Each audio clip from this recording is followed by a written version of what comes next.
महाराष्ट्र की राजनीति में इस बार सियासत जोरों पर है। दोनों बड़े गठबंधन महायुति और महाविकास आघाड़ी अग्नि परीक्षा होने वाली है।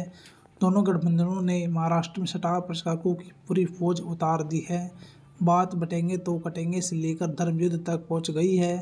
दोनों गठबंधनों ने स्टार प्रचारकों के बयानों से साफ झलक रहा है कि इस बार लड़ाई आर पार की होने वाली है।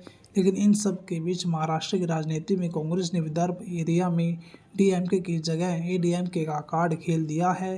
कांग्रेस के इस कार्ड का जवाब बीजेपी अगर दे देती है तो महाराष्ट्र की गद्दी बीजेपी से ज़्यादा दूर नहीं रहेगी। लेकिन अगर बीजेपी कांग्रेस के इस कार्ड का काउंटर करने में नाकामयाब रहती है तो फिर महाराष्ट्र की सियासत में बीजेपी के हाथ से सत्ता जा सकती है। एक तरफ महाराष्ट्र विधानसभा चुनाव 2024 में नेताओं के उल्टे पुल्टे बयानों से तूफान मचा है कि वहीं दूसरी तरफ पार्टियां नए नए समीकरण बनाकर चुनाव जीतने की रणनीति पर काम करने पर जुटी हुई है। कांग्रेस के प्रदेश अध्यक्ष नाना पटोले और बीजेपी के स्टार प्रचारक और राज्य के डिप्टी सीएम देवेंद्र फडणवीस इसी इलाके से आते हैं।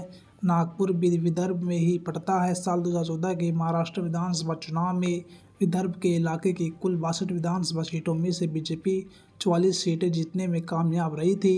वहीं शिवसेना को 4, कांग्रेस को 10, एनसीपी को 1 और अन्य को 4 सीटें मिल पाई थी। 2019 के विधानसभा चुनाव में भी बीजेपी ने विदर्भ इलाके में 29 सीटें जीती थी और शिवसेना ने 4 सीटें जीती थी। वहीं कांग्रेस 15 सीटें तो एनसीपी 6 सीटें जीती थी।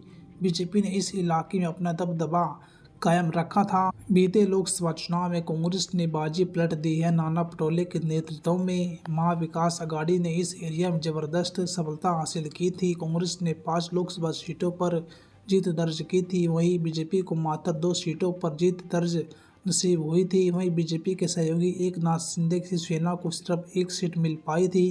वहीं कांग्रेस की सहयोगी शिवसेना उद्धव की पार्टी को 1 और एनसीपी शरद पवार की पार्टी को 1 सीट मिल गई थी।